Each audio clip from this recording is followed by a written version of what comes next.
Hi and welcome to my review of Hot Tub Time Machine for the CTFX Cinema Club.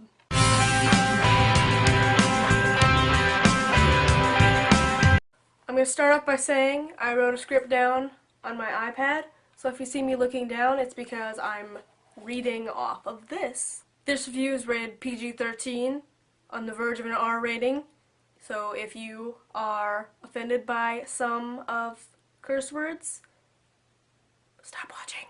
This movie starts out with Nick, who appears to be like this fitness trainer for dogs, and then this guy comes in with a dog. The dog has been basically dragging its ass for 3 days. 3 days, right there. And then Nick reaches into the dog's ass and pulls out the guy's keys to his BMW. Yuck. The next character shown is Adam, whose girlfriend has moved out and took just about everything. His nephew, who just so happens to be a nerd, lives with him. And then next up is Lou. He pulls into his garage and closes the door, which turns out to be a dumbass move, and proceeds to rock out, I guess you could say. Oh, and did I mention he was drunk?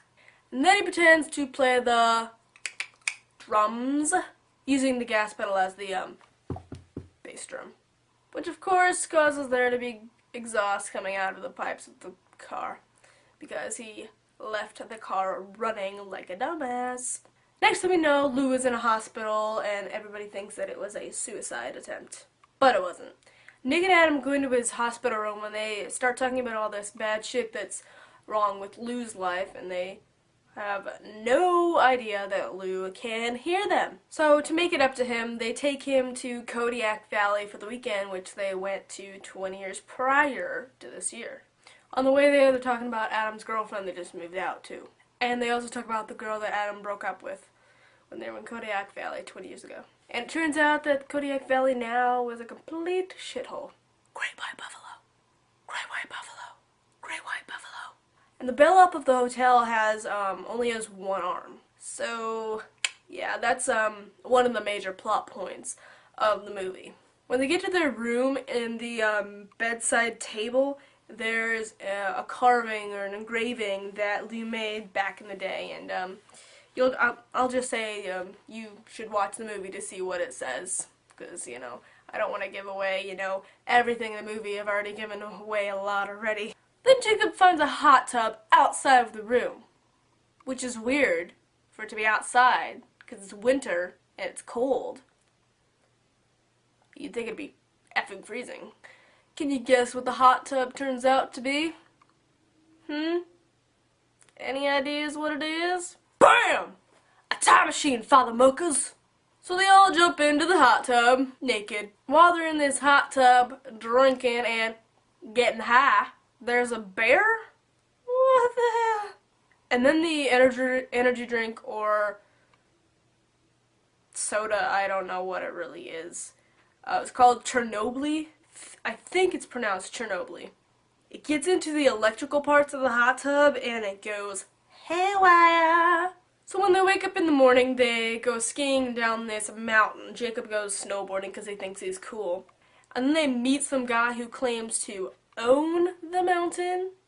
And all the other people in the mountain are wearing like these 80s retro clothes, and our main character's like freaking out.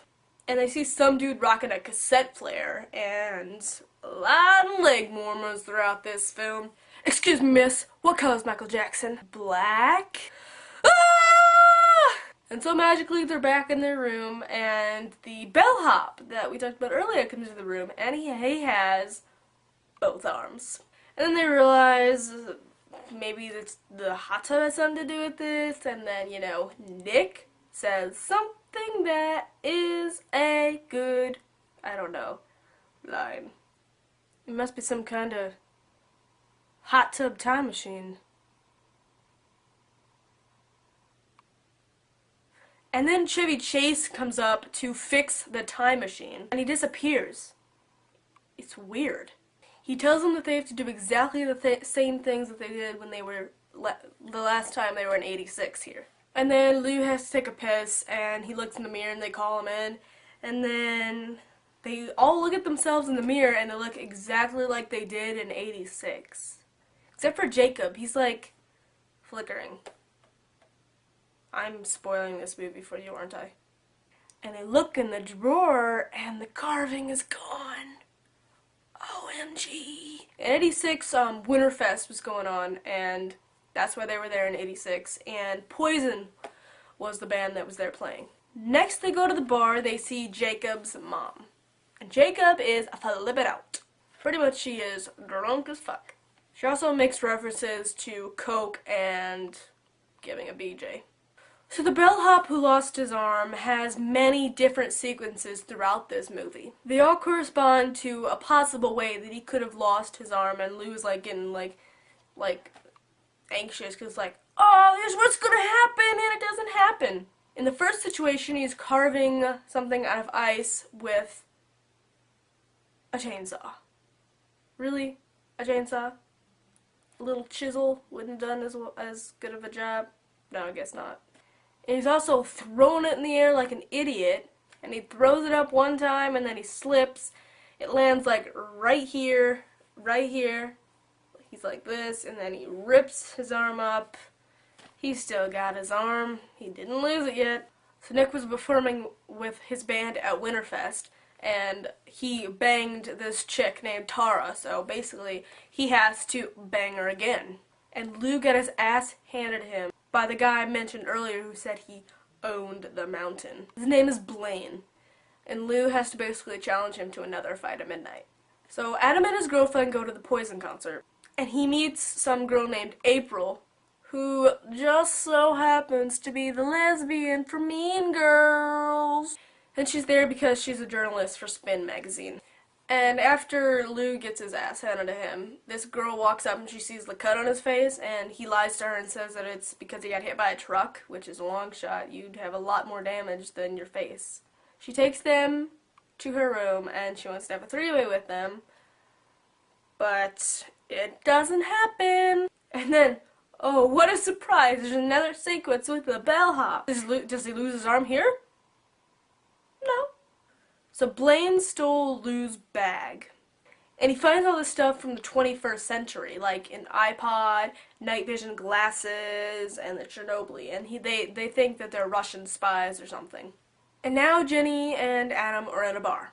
Jenny's his girlfriend, and he is supposed to break up with her, but she breaks up with him, which isn't supposed to happen. He also says exactly the same thing that he was supposed to say to her when he broke up with her, but she broke up with him. It's just so complicated. But in the end, she still stabs him in the eye with a fork. Lou and Nick are in a bar now, and there's a football game, and Denver and Cleveland are playing against each other. And Lou remembers exactly how the game ends. He remembers basically every single play. And he knows who wins too, obviously. So Lou is betting on every single play, and he keeps winning a crap load of money. And he bets that one of the players will get a touchdown with only 37 seconds left on the clock. And if he wins, some guy's wife has to give him a BJ, and if Lou loses, Lou has to give Nick a BJ. And he loses all of his winnings to this guy. Then it cuts to a scene with Adam and April, and they kiss. Not much happens. Back to the game. Lou loses. Guess what happens? You'll have to watch the movie to see. So Nick and his band perform a little song called Jesse's Girl. And it's pretty awesome. And then they basically perform a song that hasn't been written yet, but it will be in the future, and he says, you're getting it early because you've been so good, which, you know, I would never say that to a crowd of people. The song is Let's Get It Started by the Black Eyed Peas, and it's pretty effing legit. Blaine kicks Lou's ass again, and Lou's friends did not show up to help him like they said they would. He winds up on a roof, because that's where it went in '86. They all slip and almost fall off the roof, because they go to find him on the roof. But wait, the bellhop comes to help them with his arm, and Lou's like, oh shit, he's gonna lose his arm, let us go. But does he lose his arm this time? Nope. Adam sees April again, but she's leaving on a bus. And he can't go with her, but he wants to. They need to get the Chernobyl back from Blaine so they can get back in time. A little thing happens that might be a little inappropriate for me to tell you, but Lou is Jacob's father. And Lou has to beat Blaine's ass to get the Chernobyl back. I can be your hero, baby! And the moment has come. The bellhop's arm comes off by a snowplow. But Blaine and his friends have to put it back on. They all get back in the hot tub and use the Chernobyl, of course. Lou wants to stay behind. He changes the future for all of them. In the end, Lou invents Loogle, which is the same as Google, basically, in real world. And Nick has his own production company. Kinda like me. And Adam is married to April, and Lou is rich as hell. Okay, guys, I apologize if I spoiled this movie because I revealed a lot. Because basically I just typed down a lot of crap. Basically, I outlined the movie for you. So if you've seen it, that's good. If you haven't, I'm really sorry. Okay, a little trivia question I want you to answer if you got this far in the video. In the comment section below, type which arm the bellhop lost. Left or right? I know. I want to see if you know. And don't watch the movie to find out. You can, but... Bye!